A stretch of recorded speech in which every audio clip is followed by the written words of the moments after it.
개구리하고 달팽이하고 맨날 티격태격 싸우는데 개구리가 맨날 달팽이를 놀려요. 그거 그렇게 느릿터져가지고 이 요즘 같은 세상에 살아남을 수 있겠냐. 까치가 오면 도망가지도 못하고 한참 도망가봐야 금방 잡히는데, 그나마 있는 등딱지 그 집이라고 하나 있는데 그게 무슨 조개처럼 딱딱한 것도 아니고 소라처럼 지켜줄 수도 있는 것도 아닌데, 손톱으로 쿵 누르면 깨질 만한 그 등딱지 하나 달고 있으면서 이 세상에서 어떻게 살아갈 수 있겠냐 하면서 맨날 개구리가 이렇게 놀리다가, 요즘에 하도 집값이 올라가니까 개구리가 다시 사과를 하고 하면서, 달팽이야 달팽이야, 너는 좋겠다. 등딱지만 하지만 네 집이 있어서, 네 집이 있어서 아무리 빨리 달려도 뭐하냐, 집도 절도 없는 나는. 그러면서 요즘에 이 뭐가 미쳐가지고 집값이, 온 나라가 이렇게 참, 안 그래도 먹고 살기 힘든데 집값까지 뛰어가지고 더 힘들게 만듭니다. 의식주, 인간의 가장 근본적인 욕구이지만 또 필요 대상입니다. 입고 먹고 그리고 잘 수 있는 집, 인간에게 꼭 필요한 것인데, 그럼에도 불구하고 예수님은 우리에게 무엇을 입을까, 무엇을 먹을까 염려하지 말라고 우리에게 가르치십니다.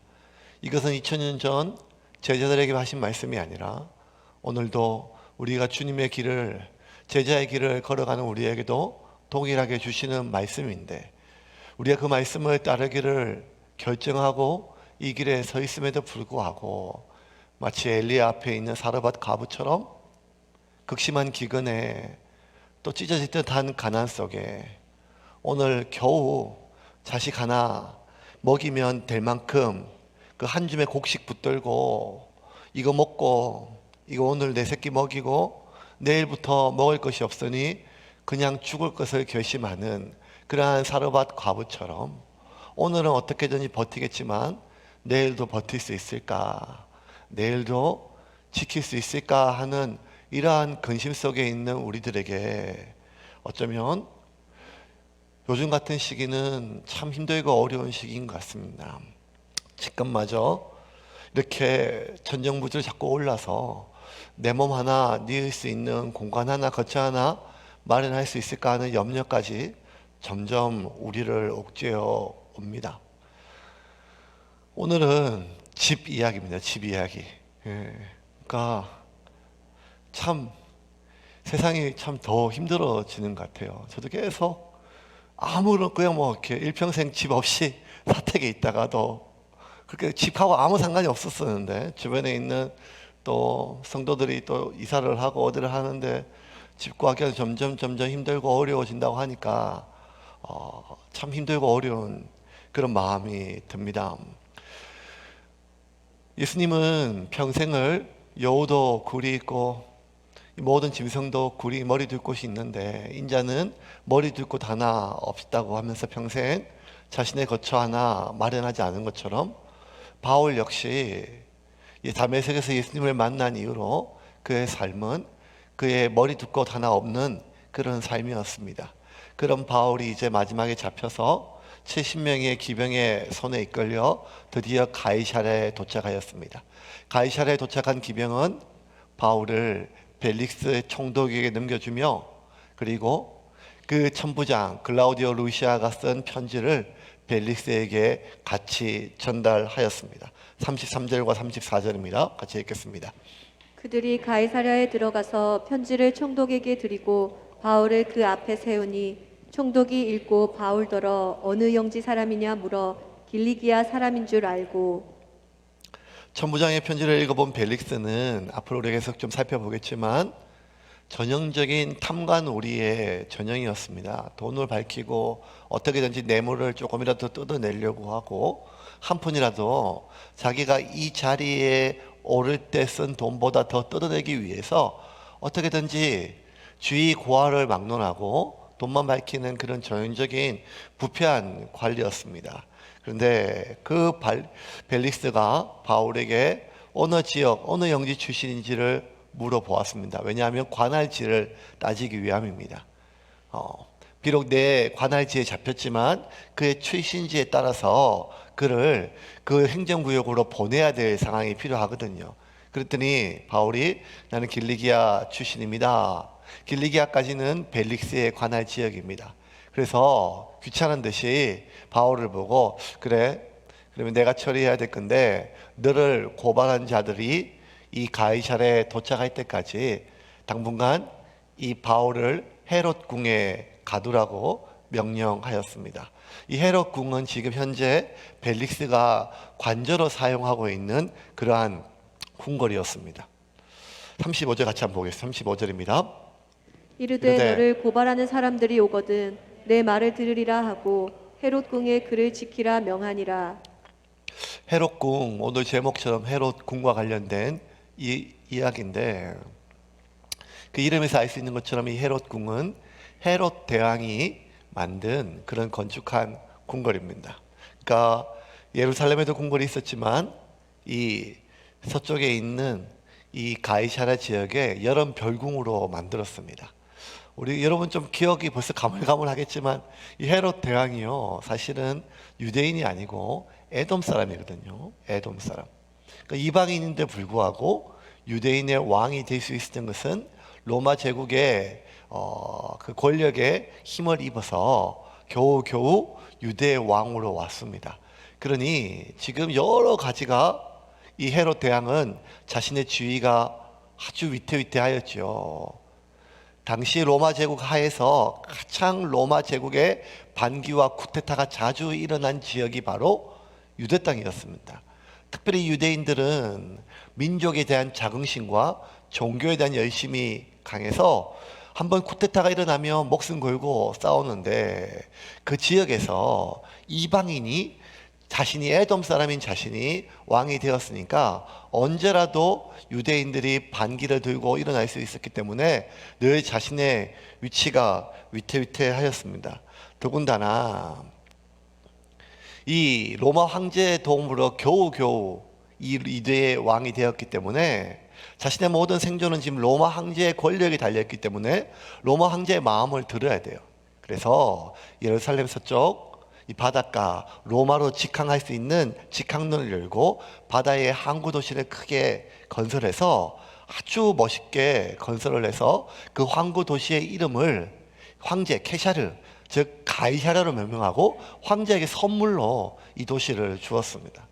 그래서 특별히 헤롯 대왕은 여러분 스페인의 가우디라고 하는 사람이 스페인의 굉장히 한 도시를 전체적으로 계획적으로 건설한 것처럼 이 헤롯 대왕은 건축광이었어요.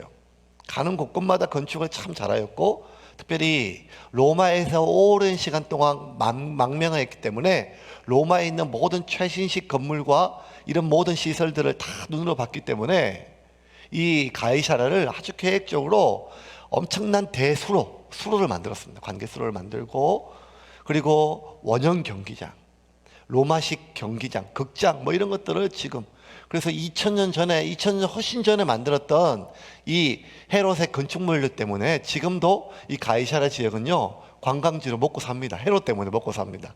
그만큼 가이사랴를 완벽한 계획 도시로 만들어서 이 황제 케샤르에게 선물하였어요. 그 중에 그 건축물 중에 가장 백미는 뭔가 하면 바로 그 해안가에 바다를 배경으로 그 오션뷰로 만든 궁궐이었습니다. 그 궁궐은 말 그대로 많은 사람들이 거의 모든 황제나 아니면 뭐 여러 가지 왕들이 보면 부러워할 만큼 여름 별장으로 바다가 보이는 그러한 좋은 지중해의 그런 바닷가였어요. 제가 집 욕심은 그렇게 없었는데 한 7, 8년 전에 명지를 지나가다가 한 플랜카드를 보고 저 집은 꼭 샀으면 좋겠다 하는 그런 집이 있었습니다. 그 플랜카드에 뭐라고 적혀 있는가 하면 거실에서 낚시할 수 있는 집. 바닷가에 붙어 있다는 집입니다.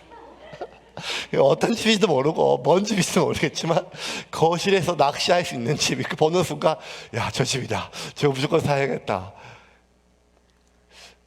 이 바닷가에 뭐 사실 뭐 강가만 봐도 강변 아파트만 해도 그렇게 좋은데 그 지중해에 떨어지는 그 낙조로 보일 수 있는 그 수상궁, 이 헤롯의 궁은 정말 놀라울 만큼 아름다웠습니다.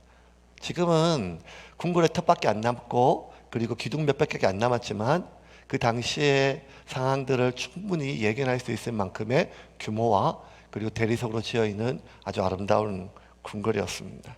그런데 그렇게 아름다운 궁궐을 짓고 있었어도 늘 이 헤롯 대왕은 불안했었어요.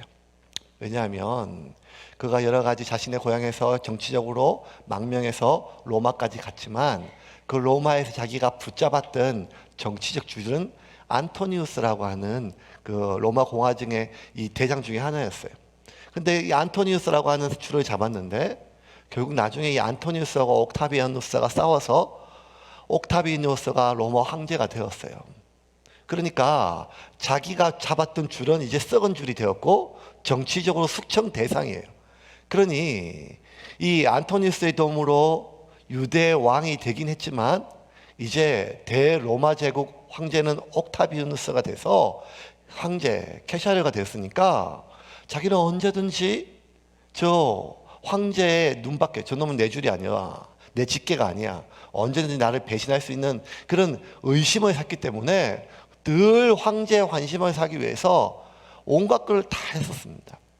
더군다나 이 헤롯 대왕은 황제의 환심만 살 게 아니라 유대인들도 자기가 유대 혈통이 아니니까 언제든지 자기를 배신할 수 있고 죽일 수 있으니까 그 어떻게 했는가 하면 종교를 이 유대교로 바꾸었습니다. 그리고 멀쩡한 자기 아내와 이혼하고 당시 대제사장 딸과 결혼하였어요. 그 대제사장 사위가 되었죠. 뿐만 아니라 가장 공을 들인 것은 무엇인가 하면 수많은 건축물을 그렸는데 그 중에 가장 오랜 세월 동안 가장 많은 돈을 들여서 건축한 것은 무엇인가 하면 예루살렘 성전이었어요. 예수님께서 할례를 받고 또 예수님께서 많은 사람을 가르쳤던 그 성전은 헤롯이 지은 성전이에요. 오늘 본문에 바울이 결례를 행하다 잡혀왔던 그 성전 역시 헤롯이 지은 성전이었어요. 그래서 어떻게든지 이 헤롯 대왕은 자기를 지켜줄 수 있는, 자기의 지위를 지켜줄 수 있는 것이 무엇인가, 조금만 연결고리가 있으면 그곳에 집을 지으려고 했어요. 가는 곳마다 아주 튼튼한 요새를 짓고 그 안에 궁전을 짓고 그 궁전 안에 거하고 있어도 사람들의 마음을 얻기 위해서 대제사장의 사위가 되고 성전을 짓고 황제의 마음을 얻기 위해서 계속해서 도시를 건설하여 황제에게 선물로 하고, 그러니까 얼마나 그 마음이 불안했겠어요. 그런데 어쩌면 그 당시의 유대 역사를 살펴보면 이 헤롯 대왕은 가장 성공한 정치적 인물이었어요. 왜냐하면 40년 동안 유대 왕으로 굉장히 길게 다스렸거든요. 근데 한번 속내를 뒤집어 보면 40년 동안 어떻게든지 살아남으려고 몸부림친 역사였어요. 유대인들에게, 로마인에게, 그리고 자신의 정적들에게 어떻게든지 그들의 마음을 얻고 자신을 지켜줄 수 있는 요새와 궁궐과 그 속에서 갇혀서 늘 불안 속에 살았던 것이 헤롯의 몸부림이었어요. 그런데 그렇게 자기를 지켜줄 수 있는 황제와 연결고리를 만들고 대제사장과 연결고리를 만들고 심지어 성전까지 만들고 수많은 요새와 궁궐을 만들었으지만 정작 헤롯 대왕이 죽은 것은 유대인이나 로마의 정권이 아니라 그 궁궐 안에서 몸에 벌레가 생겨서 죽었습니다. 당시 역사학자 요세푸스의 기록에 따르면 이 헤롯 대왕의 죽음에 대해서 이렇게 하고 있습니다. 제가 그대로 읽어볼게요. 기록을. 헤롯 왕의 고질병은 몸 전체로 퍼지기 시작해서 그의 고통은 극도로 이르렀다. 고열은 아닐지라도 열이 있었으며 온몸에는 피부 가려움증으로 견딜 수 없었고 뱃속에도 끊임없이 고통과 발해, 악성 종양과 배의 염증, 그리고 은밀한 부분에 악성 종기로 벌레가 생기고 천식으로 호흡조차 힘들어지면서 사지의 경련이 있었다. 그러니까 그 튼튼한 요새와 그 좋았던 궁궐 속에 있어도 늘 불안 속에 두려움 속에 40년을 살아가지고 몸부림쳐가지고 그의 몸과 마음과 영혼이 다 망가져서 속이 썩어 문드러졌어요. 말 그대로 속이 썩어서 실제로 몸이 썩어 문드러져가지고 벌레가 생길 정도로 사지의 경련이 일어나가지고 견딜 수 없을 만큼. 그러니 40년 동안 왕노릇은 하였지만 40년 동안 자신을 지키기 위해서 몸부림치고 발부둥치면서 어떻게든지 살아남기 위하여 생존하기 위하여 발부둥친 그의 인생이었어요. 헤롯 대왕이 자기 하나 살자고 이렇게 했겠어요. 자신의 안위도 있었지만 이 모든 발버둥은 무엇인가 하면 어떻게든지 이 왕위를 자기 자손의 만큼은 자기처럼 불안하게 생명의 위협을 끌고 사는 것이 아니라 정말 튼튼한 왕이 더 이상 왕의 정통성을 위협받지 않도록 어쨌든 자기 자식과 후손들에게 안전을 지켜주기 위해서 몸부림을 춘 것이 아니겠습니까? 그런데 결국에 되돌아보니까 그렇게 자식과 후손을 위해서 모든 것을 지었는데 현재 자신이 지은 가장 아름다운 궁인 이 가이사르의 헤롯궁에는 자신의 자식과 아무런 상관이 없는 부패한 관리 벨릭스가 떡하니 주인으로 그 집에 살고 있었습니다. 어쨌든 바울은 이 헤롯궁에 구금이 되었습니다. 헤롯궁궐 밑에 있는 지하 감옥에 죄수의 신분으로 있었던 것이 아니라 일종의 가택연금이었어요.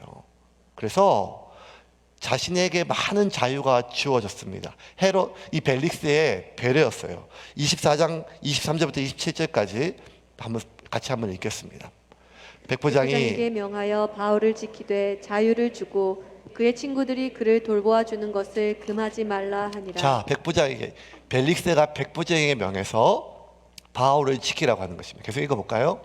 수일 후에 벨릭스가 그 아내 유대 여자 드루실라와 함께 와서 바울을 불러 그리스도 예수 믿는 도를 듣거늘 바울이 의와 절제와 장차 오는 심판을 강론하니 벨릭스가 두려워하여 대답하되 지금은 가라 내가 틈이 있으면 너를 부르리라 하고 동시에 또 바울에게서 돈을 받을까 바라는 고로 더 자주 불러 같이 이야기하더라. 이태가 지난 후 보르기오 베스도가 벨릭스의 소임을 이어받으니 벨릭스가 유대인의 마음을 얻고자 하여 바울을 구류하여 두니라. 자, 여러분, 바울은 로마로 가야 되는데 이 벨릭스가 헤롯 궁에 무려 2년을 잡아둬요. 2년을.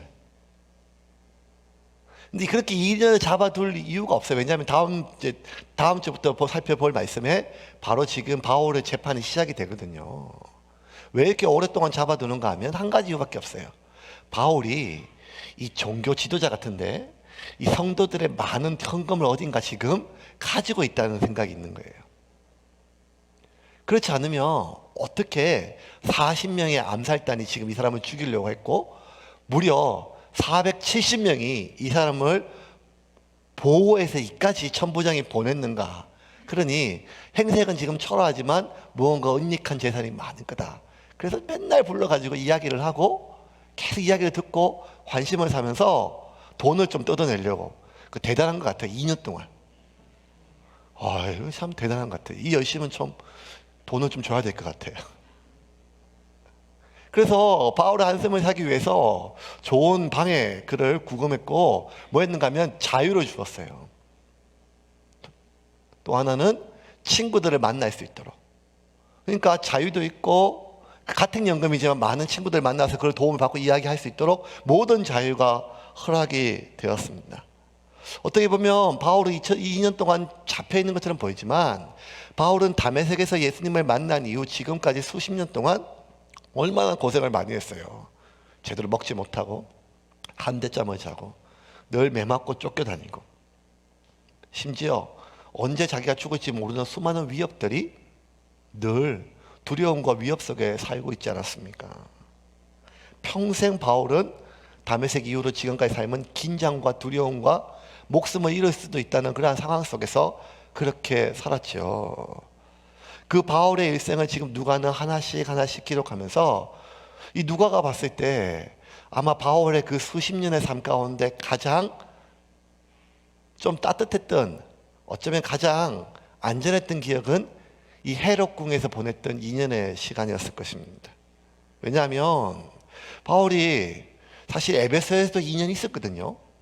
그런데 에베소에서 2년 있을 때는 나름대로 열심히 두란노에서 가르치기도 가르쳤지만 밤낮으로 자신의 생계를 위해서 열심히 일해야 됐어요.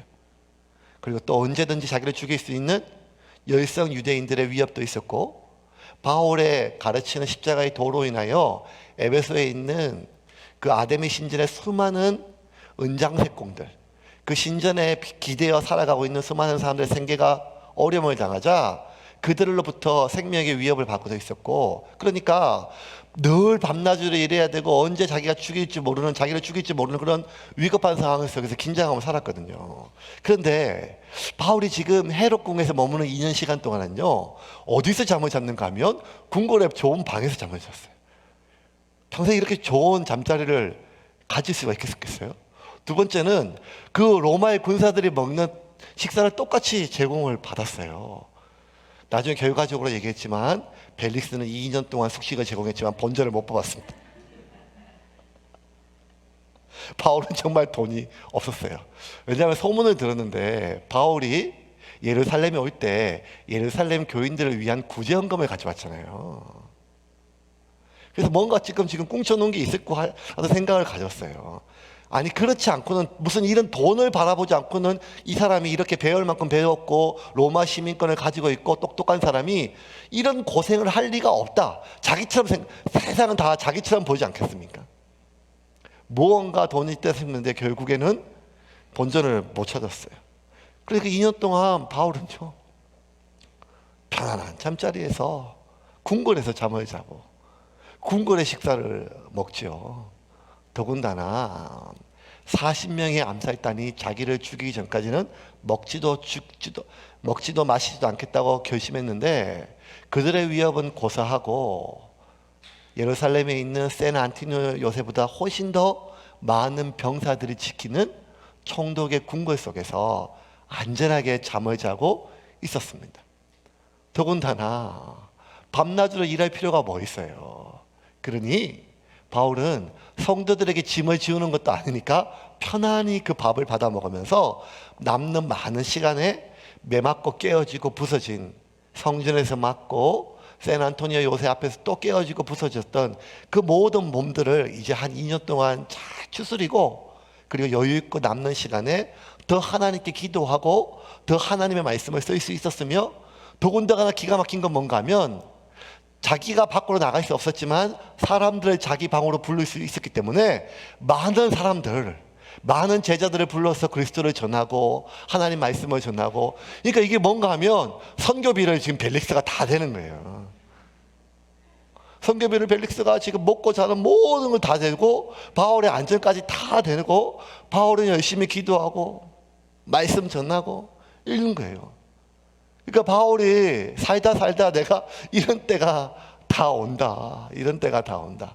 올 때는 죄수의 신분으로 언제 죽을지 모르는 왔지만 하나님 하실 일은 아무것도 없었죠. 그러고 보면 바울은 다메섹에서 예수님 만난 이후로 평생 자신의 집을 짓지도 가지지도 못했는데, 지금 보니까 자기는 어쩌면 이스라엘에서 가장 좋은 집에 머물고 있어요. 그 집은 헤롯궁이 아니라 이제는 바울궁이었어요. 왜? 헤롯은 만드느라 고생만 했고 그 자손도 거기 살지 못하는데, 바울은 그곳에서 먹고 자고 지중해의 그 푸른 바다를 바라보면서 맞은편에 보이진 않지만 저 건너편에 있을 로마를 바라보며 기도하였습니다. 하나님, 로마에 가게 해주십시오. 로마에 가서 전할 복음을 정리를 하였습니다. 어떻게 자신이 앞으로 죽을 때까지 복음을 전할지에 대해서 다짐을 하였습니다. 여우도 굴이 있고 공중에 새도 거추가 있었지만 인자는 머리 둘 곳 하나 없다고 말씀하셨던 그 예수님이 평생 자기 거처 하나 마련하지 못하고 돌아가셨음에도 불구하고 예수님이 마지막 제자들에게 뭐라고 얘기했는가 하면, 내가 너희들의 거처를 마련하겠다고 말씀해 주셨어요. 어떻게 보면 참 예수님 방이라도 하나 마련하십시오. 이렇게 할만 한데 제자들에게 내가 너희들의 거처를 마련하겠다고 약속을 하셨습니다. 요한복음 14장 1절부터 3절 말씀 같이 보겠습니다. 너희는 마음에 근심하지 말라. 하나님을 믿으니 또 나를 믿으라. 내 아버지 집에 거할 곳이 많도다. 그렇지 않으면 너희에게 일렀으리라. 내가 너희를 위하여 거처를 예비하러 가노니 가서 너희를 위하여 거처를 예비하면 내가 다시 와서 너희를 내게로 영접하여 나 있는 곳에 너희도 있게 하리라.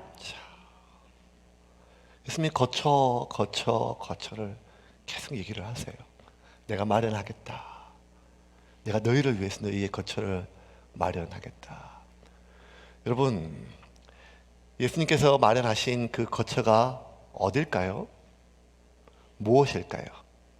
저 하늘 어디쯤에 금과 온갖 고급 자재로 만든 아주 고가의 주택을 얘기하는 것이 아니라 우리가 하나님 안에 하나님과 함께 거할 수 있는 길을 여신다는 그런 놀라운 구원에 대한 말씀이잖아요.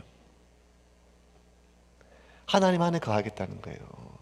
너희가 지금까지는 이 세상에 거하였지만, 너희가 지금까지는 이 세상에 하나님이 자녀라 하였지만은 여전히 무엇을 먹을까, 무엇을 마실까, 어디에 내 머리 하나 누일까 염려하고 걱정하는 그런 인생이 되었지만, 이제 너희는 여기든 저기든 어디든지 간에 하나님 안에 거할 수 있는 그 길을, 너희들의 진정한 거처를 내가 만들고 예배하겠다는 것입니다. 하나님이 우리의 집이 되어 주신다는 것입니다. 우리가 하나님 안에 거할 수 있을 때 가장 평온하지요. 여러분, 헤롯 대왕의 자손인 헤롯 왕이 유대인의 한심을 얻기 위해서 야고보를 죽였습니다. 그렇게 참사하였을 때 많은 유대인들이 좋아하는 것을 보고 더 그들의 마음을 얻기 위해서 베드로까지 죽이기 위해서 베드로를 잡았어요. 베드로를 지하 감옥에 가두었습니다. 날이 새면 베드로는 이제 목이 날아갈 상황입니다. 그런데 그날 밤 그 지하 감옥에 목이 잘리기 전날 밤 베드로는 세상 모르게 천사가 와서 옆구리를 찌를 때까지도 아무리 깨워도 깨지 못할 만큼 곤히 잠을 잤었습니다. 이게 참 어떤 심정일까요? 어떤 마음이 이게 가능할까요? 정말 좋은 아파트에, 정말 좋은 침대에, 정말 좋은 이불을 덮고 있어도 오늘 밤 하나 푹 잠으로 보내기가 힘든 이러한 세상 속에 내일이면 목이 떨어지는 그 순간 속에도 그 지하에 차디차고 눅눅하고 어두운 감옥 속에 몸이 묶이고 불편한 그 상황 속에서도 목이 잘리기 전날 편하게 잠을 잘 수 있었던 것은 베드로는 그 순간에도 하나님 안에 거할 수가 있었기 때문입니다. 우리가 하나님 안에 거하는 법을 배운다면, 하나님 안에 거할 수가 있다면 우리는 가장 평온히 거할 수 있음을 믿으시기를 바랍니다. 만약 하나님 안에 거할 수 없다면 그가 자기를 헤롯 대왕처럼 자기를 지켜줄 수 있는 아무리 튼튼한 요새를 지어도, 아무리 아름다운 왕궁을 지어도, 아무리 로마 황제의 마음을 얻어도, 아무리 대제사장 가문의 사위가 되어도, 심지어 하나님의 집 성전을 지어도 그는 일평생 두려움과 불안 속에 속이 다 썩어져 온몸이 뭉그러질 수밖에 없는 것이 인간의 마음이지요. 절 하나 지을 수 있다고, 지어준다고, 교회 건물을 하나 올렸다고 우리가 마음을 평안하게 누리며 영원한 안식을 누릴 수 있다면 이 세상에는 더 그 돈을 벌기 위하여 안달할 것입니다. 그런데 주님은 우리에게 네가 좀 더 평안한 노후와 더 편안한 사후를 위하여 한 푼이라도 더 벌어라 말씀하지 않고, 너희들의 거처는 내가 이미 예비하였으니 나의 안에 거하라. 그리하여야 하나님 안에 거할 수 있다고 주님은 우리에게 말씀하였습니다. 이제 말씀을 좀 정리를 하겠습니다. 다시 코로나가 뭐가 만만치가 않습니다. 그리고 이제는 그나마 부산은 좀 안전한 것 같은데, 부산에도 걸리고 또 가까운 인근에 한 명씩 확진자 소리가 들릴 때마다 참 마음이 조급해지고 어렵습니다. 안 그래도 경제가 어렵고 힘들고 어려운데, 이제는 몇몇 사람들이 아니라 온 나라에, 그리고 온 세계에 퍼져 있는 이것이 더 성도들의 삶을 어렵게 만들고 힘들게 할까, 겨우겨우 버티고 있고 겨우겨우 견디고 있는데, 어떡하나 하는 근심이 앞서지요. 더군다나 온갖 잘못된 정책들로 인해서 또 집값마저 조금 천정부지로 없는 사람은 더 없고 더 절망마저 드는 이러한 시기 속에, 이제는 내일이 아니라 과연 우리가 10년 뒤, 20년 뒤에 비참해지지 않을까, 서글퍼지지 않을까. 나는 이렇게 살았지만 내 자식에게, 내 후손들에게 그 비참하고 서글픈 것을 물려주지 않을까 하는 그런 사르밧 과부의 마음이 들지요. 믿음 없는 얘기다, 기도하지 않는 이야기다 라고 할 수 있지만, 그럼에도 불구하고 현실은 현실입니다. 그런데 여러분, 지난 2000년 동안 이 세상은 별의별 전염병과 별의별 전쟁과 별의별 어려움을 다 겪었지만, 그리스도인이 세상을 살아가는 방법은 한 가지였습니다.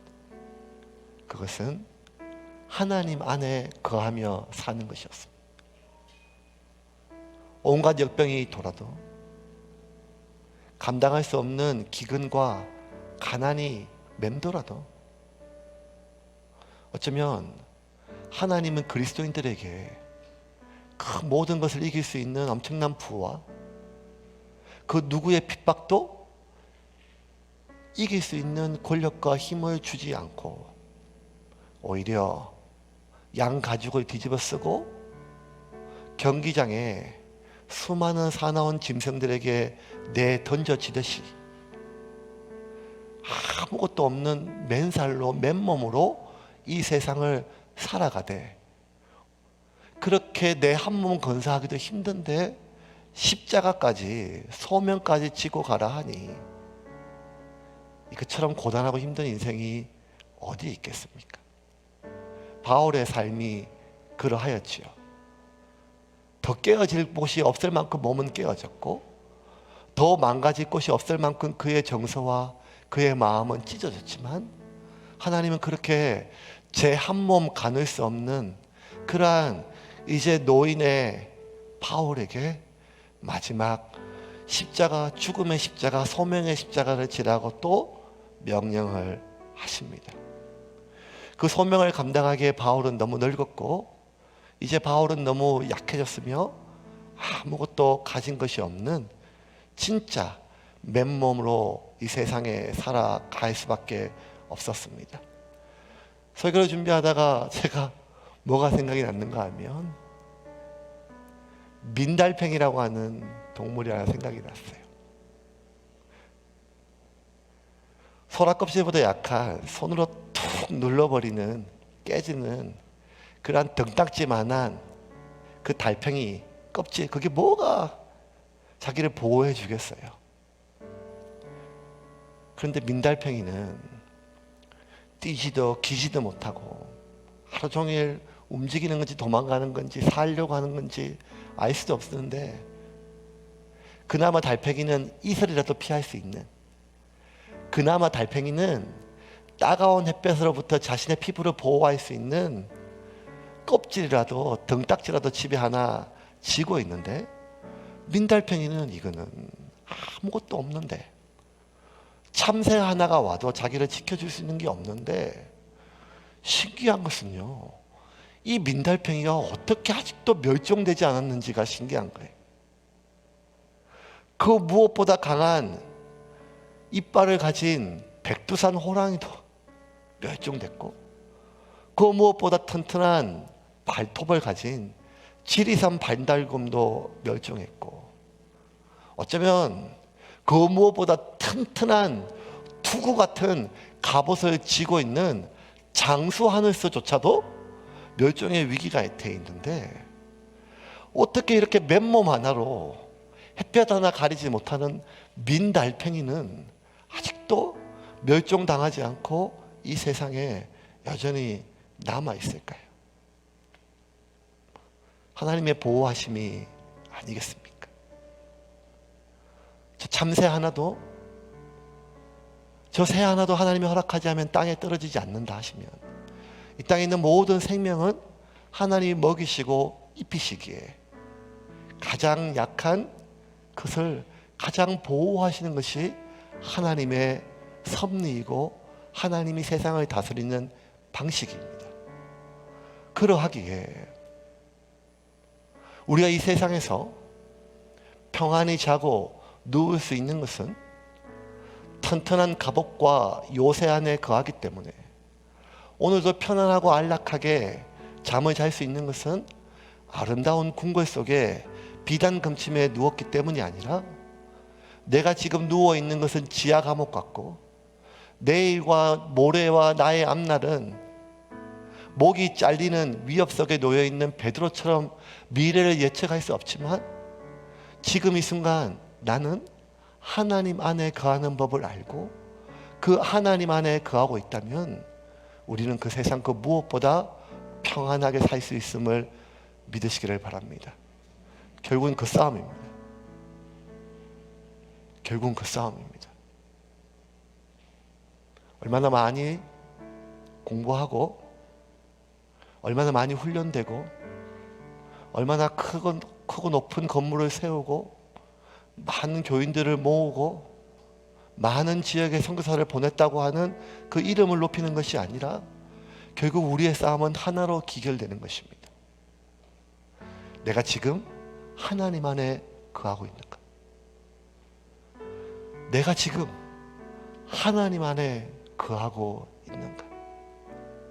내가 지금 그 무엇, 세상에 있는 그 수많은 것들을 부러워하고 그것 없음에 대한 서러워하고 비참함이 아니라 하나님 안에 거하고 있는지를 확인하고 하나님 안에 거하고 있음을 잊기 위하여 몸부림칠 때, 우리는 내가 짓지도 않고 내가 만들지도 않았지만 여전히 가장 편안한 바울궁에 거하고 있는 바울처럼 하나님이 여러분을 오늘도 가장 편안하고 안전한 곳으로 인도하실 줄을 믿으시기를 바랍니다.